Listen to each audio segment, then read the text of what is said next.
Okay, we're back, and we got our cap here. We'll go right here.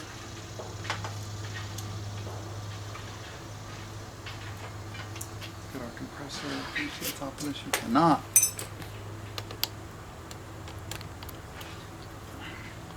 It's going to go back on. Talked about that overload. Let's get that gasket first.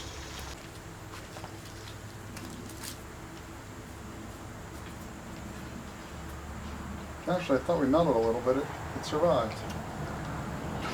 Actually survived.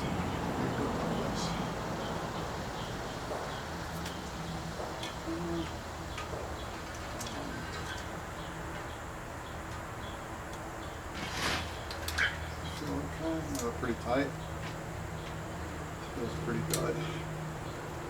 Let's put it like that. Wires are going to come down here. We're going to have to pick the ground up. This is going to go into our box. This is going to go into our box. So we're going to put a switch. Make sure this is on camera. Right here.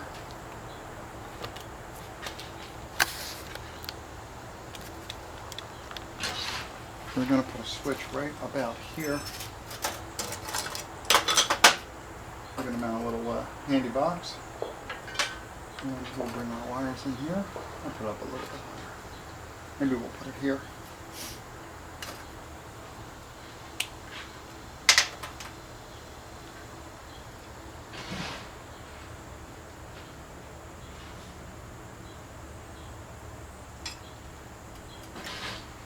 Mark 1 for now. I'll put it right there. Make sure we have enough wire for it. We did. We got plenty of wire going to there. I'll get the drill and we'll be right back. Okay, I'm back. We're going to drill a hole for our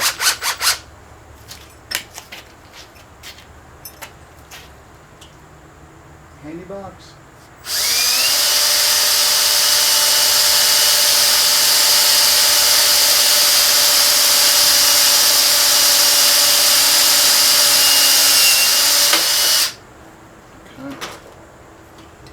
I've already knocked these loose.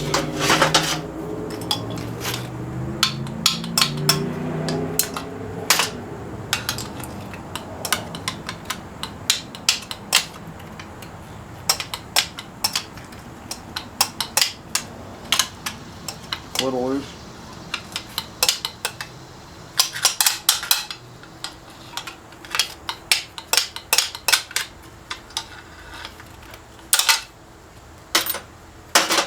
Must be one from the 80s.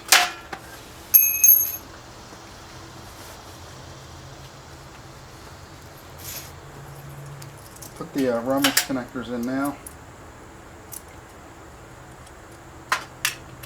We're going to bring our line cord probably in the top of this, and then bring your other wires in the bottom.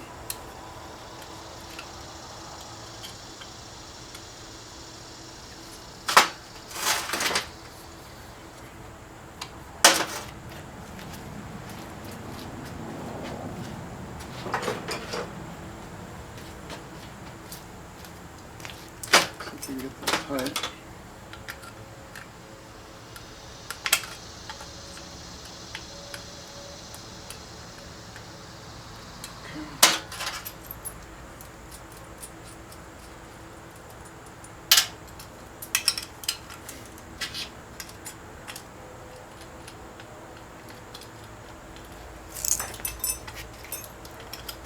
I realize you can't really see me.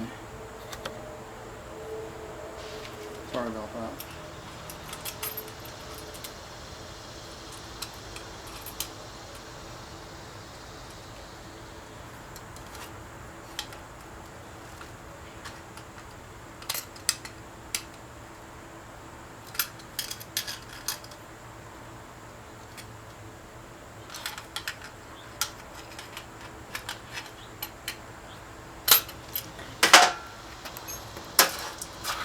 See how we do.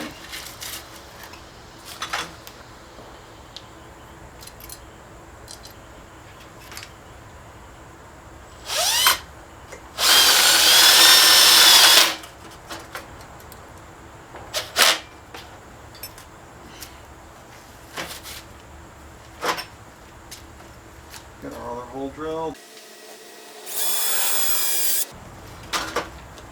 Sorry, that was probably in front of you.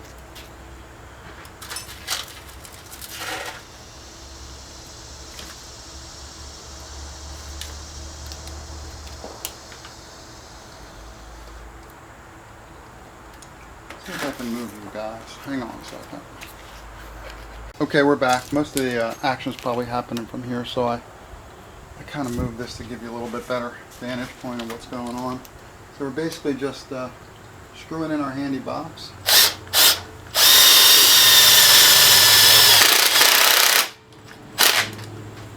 And that's where we're going to put our switch.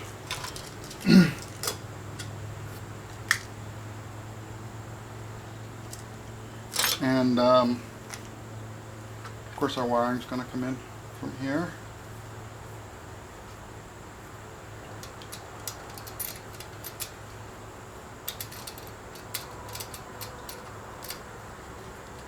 When we get this set up, we'll put a little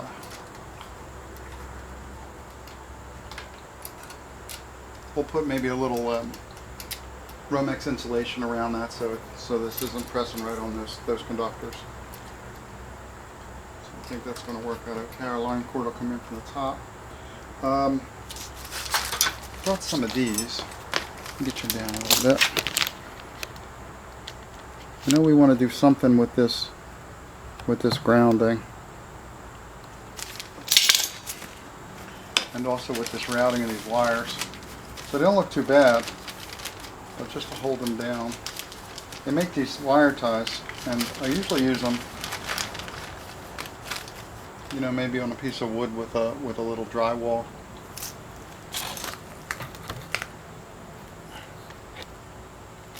With a little drywall screw or something. Route the wires through it, holds them down nice. But I think they'll probably pop right on to these exposed bolts right here.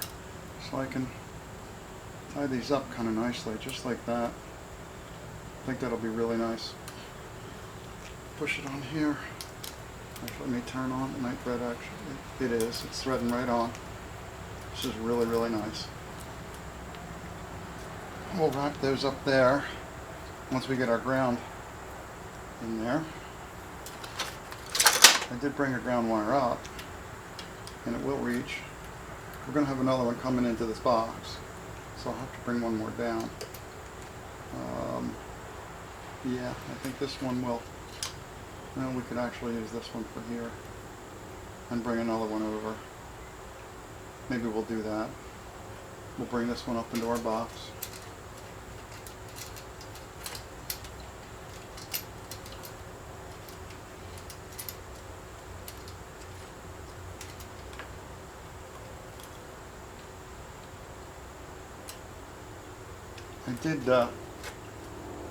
I did want to get 2 wires into this. I did try to do that, but that didn't work out real well.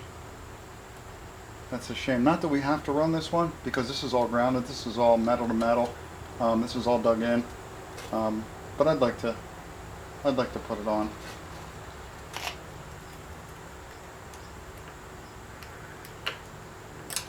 It's only one more wire, and it's only a few inches of wire. So what we're going to do is we'll start with this.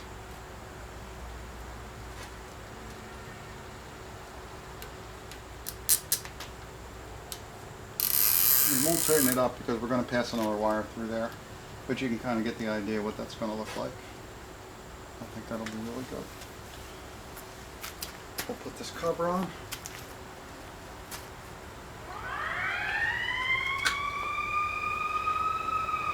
Sounds like something's on fire. No, maybe not.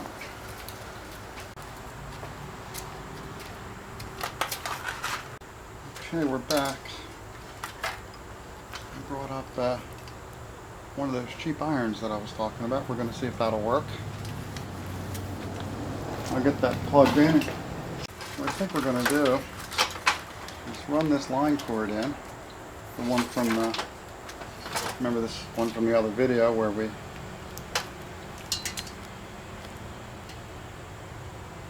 on this line cord in, this one from the other video that we pulled out of that UPS.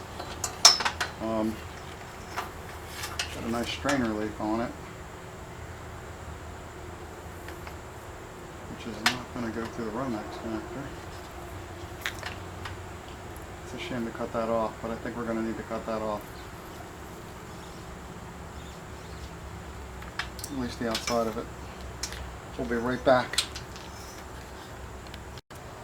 I took a hacksaw and I cut off the sides of that, so it'll fit down in the Romex connector now. And unfortunately our ground screw is right there, right where the wire comes in. That's where the boss is for that. I don't think I'm going to be able to get on that. We may have to drill another hole for one. We're going to see how that goes.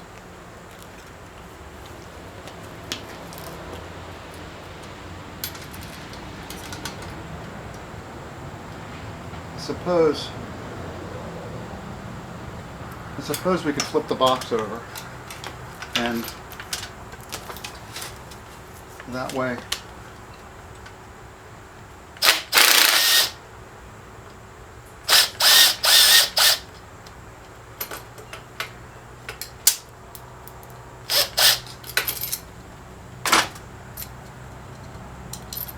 we can get a shot of this. This boss will be fine. Will be fine down the bottom. We'll just run our line cord up the top. There's plenty of room down the bottom because we just have those three separate wires coming in. So we'll mount it this way, and I'll grab a couple new screws. We'll mount it like this, and we'll put our ground screw right there, and we'll tie together our ground wire coming from here and our ground wire coming from the line.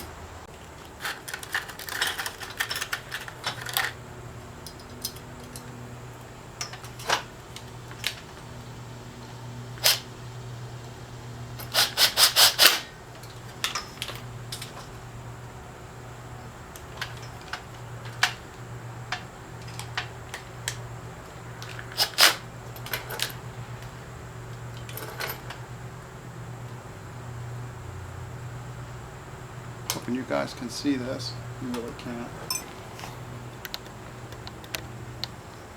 There we go.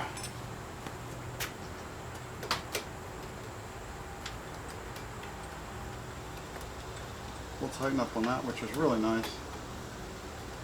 Don't have to worry about that at all. It'll never come out. And then what we're going to try to do is we're going to take both of these grounds.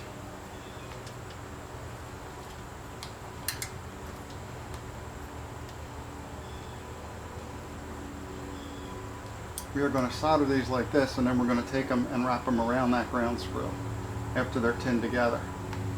And that's if this soldering iron will melt the solder. I think it will.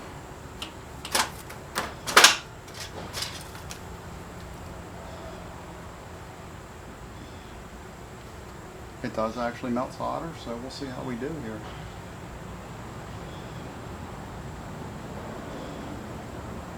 We just want to pull that through the wire.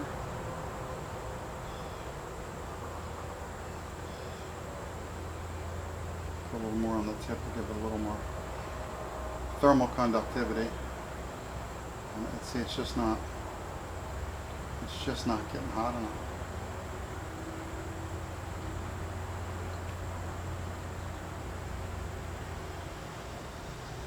It's just not getting hot enough. It's been on for a while.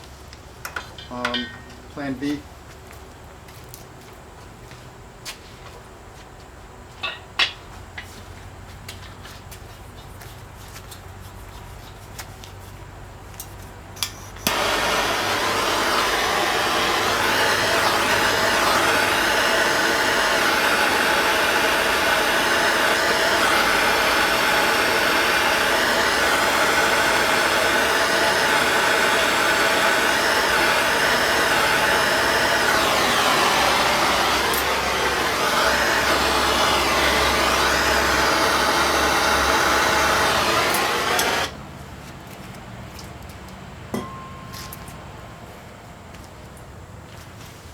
Unplug that soldering iron because while it's not hot enough to melt the solder, it's hot enough to burn me. And this is a UL listed How many watts is this? 25 watt iron. You would think that should do it, but it does not. And what we're going to do with this is take it and bend it so it'll go around that screw.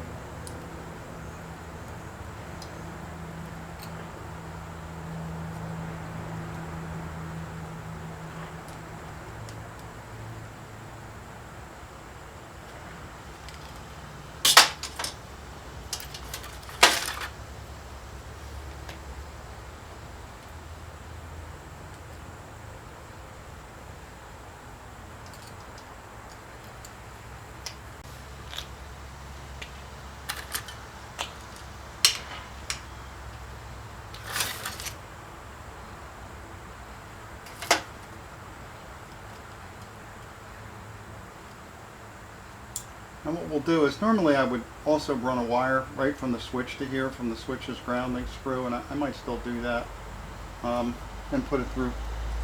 But the switch will be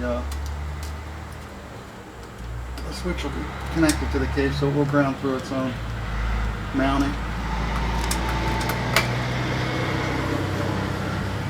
Hopefully you can see in there. I'll give you a close up of that. You can see I got this ground now nicely under that screw. This of course will come down and go to our plate right here. This will come down and ground to where our cap mounts, so we'll be good there. And we just have to run a wire over from here, maybe with another loop on it, or we can certainly test it without that, because this compressor is actually grounded pretty well.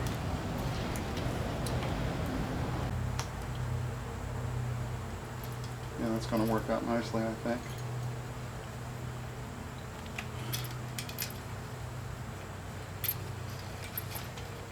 We're going to use just wire nuts here.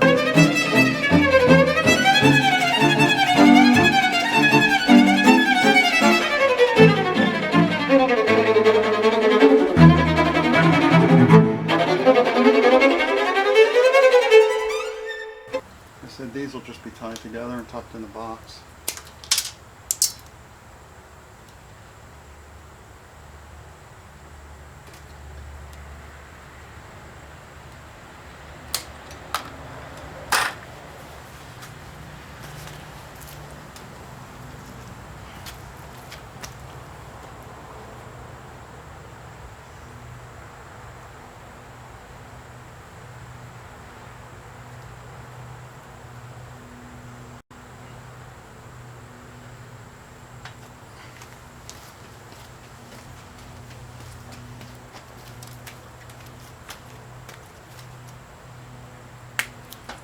I always like to put a little tape on here anyway, in the direction of the nut, so not that it's going to come off, but now it's definitely not going to come off. Put that there. This of course is going to go to your switch.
Now for the switch.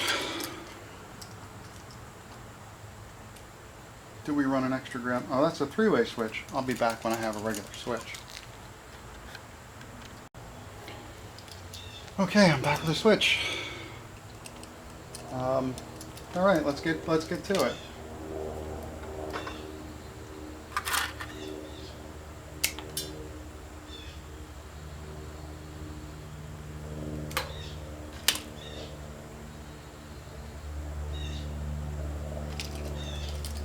Typically these are solid wire, but the strander for this is fine. Just make sure your hook always goes in the direction of the screw. Can you see that from there? So you want the hook the same way you're going to tighten the screw.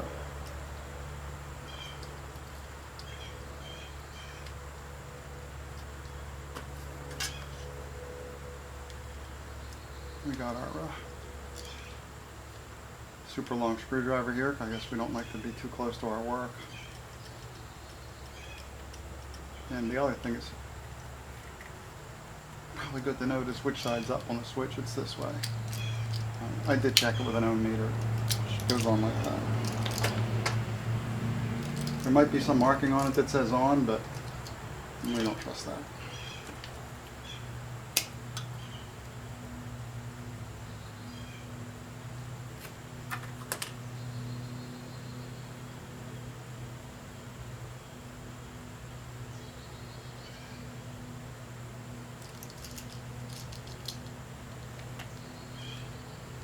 It's a little short for this one, I think.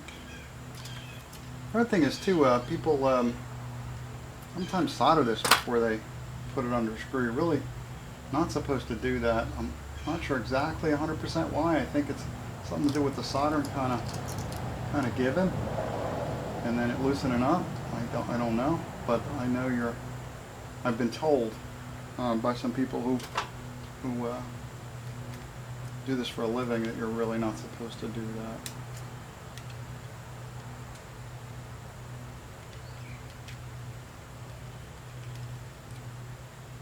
Probably should have done with solder terminals on these, but I think for this we're going to be okay. See this wire. There's a lot of strands in that wire.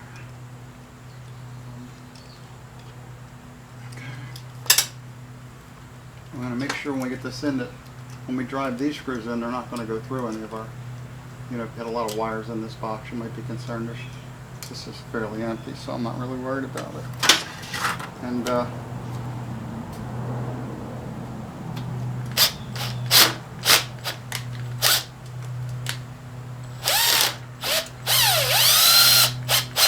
can actually see in here and everything's nice and clear. Again, I wouldn't recommend doing this without really making sure, because you can't feel anything. Make sure that what's going on is good. I got a couple spare wires here. I would make a good ground wire. Well, we'll see. For now, we're going to say we have a good enough ground on this. I'm going to probably do another one for here and just make it right. So let's get it all done, and we'll go from there. Okay, we're back. We decided we'd give this iron one more chance to make this splice connection here. Hopefully that'll do it.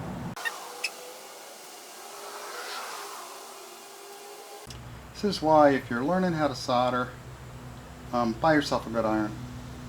I got that Hako that you saw a little bit ago on eBay. I think it was maybe $90. But you can see, if you were trying to learn how to solder with this, you'd be putting solder on top and you'd be leaving it, and you really wouldn't have a joint at all. I'm going to either have to go get that iron, or, oh wait a minute, it's just starting to go now, but you see how long it had to be on that. And that's actually, hotter iron won't melt your insulation. When you got an iron like this where you have to get everything so hot, that's when your insulation starts getting sticky, starts melting.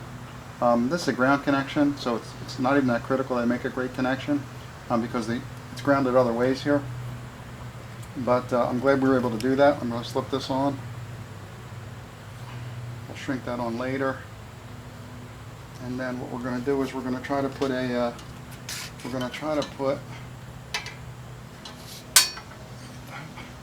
one of these ends on. Again, this might be another hard thing to solder on.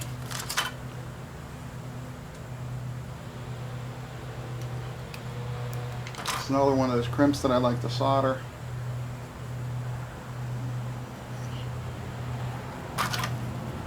Slightly different style than what we used on that heavier wire. But it was still an insulated connector. It's a full round rather than being split. I think I can probably just crimp it with this since there's no split in it. Yeah, I'll grab the whole of the wire. I'll put a couple of crimps in there, try not to cut it off. And then we're going to see if we can get this hot enough with this iron. Actually, you know what? I'm not even going to try it. I'm just going to grab the torch and do it. Because I can catch it on the end here, I think. Can you see this? Yeah, you can. You can catch it on the end, and I'll warm it up. I won't stay on it, and I think we'll be able to. Get that to flow.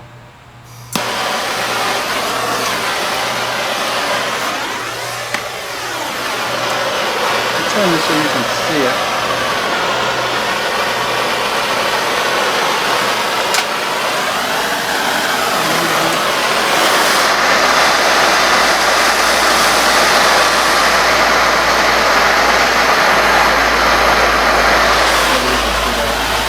I'm going to warm it up a little bit. This nat gas is so hot that we have to be kind of careful. Because we'll melt the insulation of that wire really easily. There it goes already. See that? It's already hot. We can even... There we go.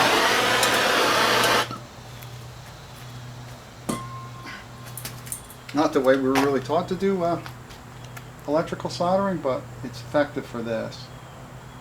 And I didn't want to have to carve this whole thing down, and I didn't want to bring my whole setup up here.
Ready to fire this up.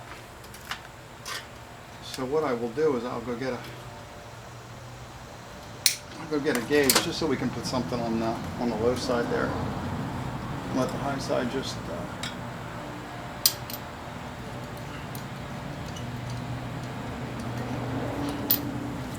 make sure you can see this for its first run. We hope it's going to work. I'll plug it in. Switch is off. I'll grab a set of gauges. Okay, we got a set of gauges here. Where can I hang them?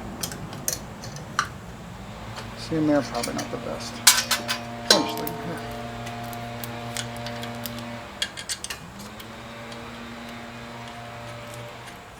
Oh, I got to get the nut for the top of this. I'll be right back. Here's that little flange nut. Put that on.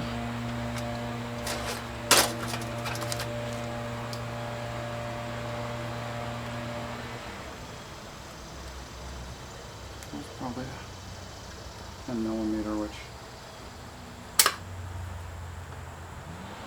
Probably need to buy more of those because they're the ones we're always losing. Never lost 3/8. I don't know why, because it's basically the same deal, but maybe 10's just used so much and they're small enough on the newer cars that you know, we used to always use 7/16 1/2 inch. The sockets were a little larger. Maybe that's why. I don't know, but I don't remember losing any sockets like I lose 10s. Again, where am I going to put this gauge? Maybe right here. Yep, see that? That's a Harbor Freight gauge on a Craftsman pressure washer. There could be an explosion at any moment. But let's set this on the low side. And I don't know, can you see that gauge? That gauge is at 0. Well, I'm going to zoom you in on the gauge. Okay, here we go. 3, 2, 1. I hear it running. Boy, it pulled that gauge down instantly. Let's try that again.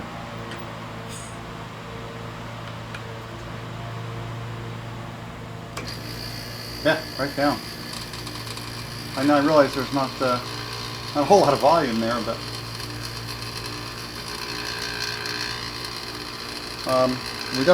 we got a working system, and the check valve in that pump's even holding back. That's pretty good.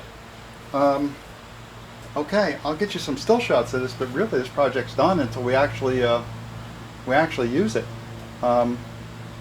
Yeah. So, hey, thanks so much for watching the series, and if you guys like it, comment, subscribe, and let me know if you want to see other things like this. Take care now. Bye. Okay, we're back, guys. This bottle, you know, I vacuumed it down the other day. It was empty. So, what I did was I have it hooked up to the air compressor. I really didn't want to put air in this, but I got it hooked up to the air compressor, and I have about 40 pounds of air in it. I didn't want to go too much. I got about 40 pounds of air in it. You can see the gauge up there. See if I can get those gauges in a little bit better spot. But what I'm going to do is I'm going to bubble check this. I can't imagine anything but the valves are leaking.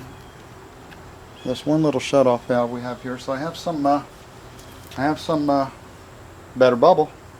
I don't know if it's for blown. No, it's a leak detector for natural gas and refrigerant. I guess you can blow bubbles with it too. But let's see. I have a feeling maybe this valve, maybe where it's threaded into the tank, maybe the valve itself. I'm not sure. But let's see if we get any bubbles here.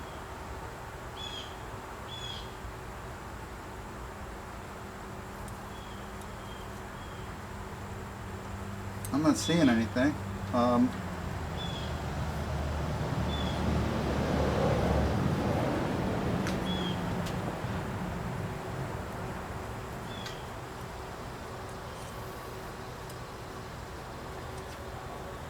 Because these valves were closed, now I'd be able to tell if they were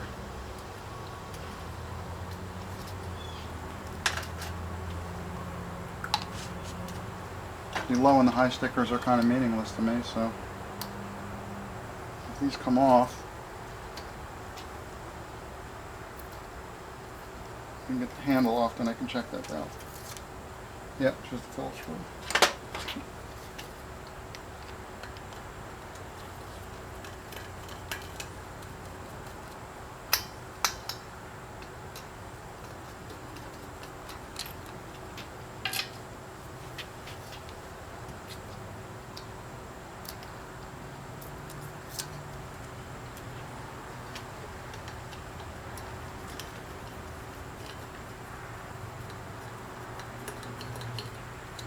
I don't see any bubbles yet.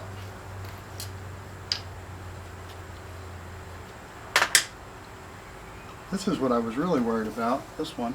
Although I could have just put a plug in that. It seems like that's okay. It seems like the main valve on the tank, I don't see any bubbles on that either.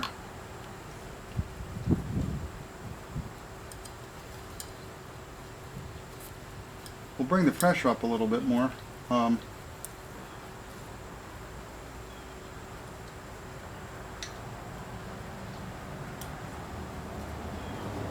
Really didn't want to go over here, but let's see if we see anything there at all.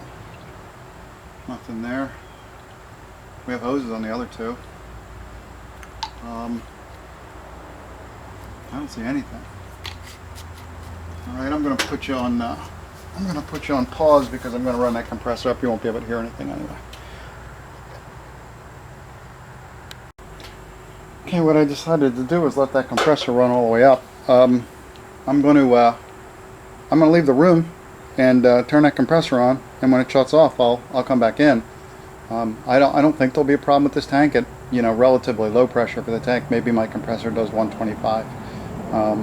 This tank should be rated at almost 3 times that. So we'll see what happens. I'm gonna turn that pump on. I'm gonna leave the room. I'm gonna leave this video run, and we'll see what happens.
We did hear any explosions.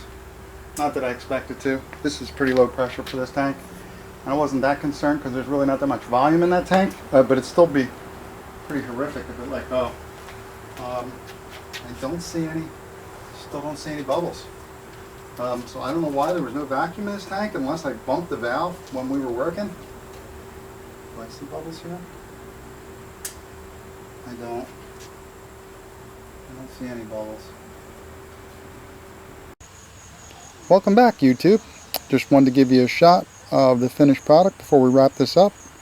We really enjoyed making this content for you.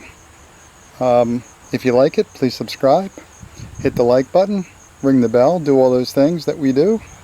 And again, thanks so much for watching. Bye now.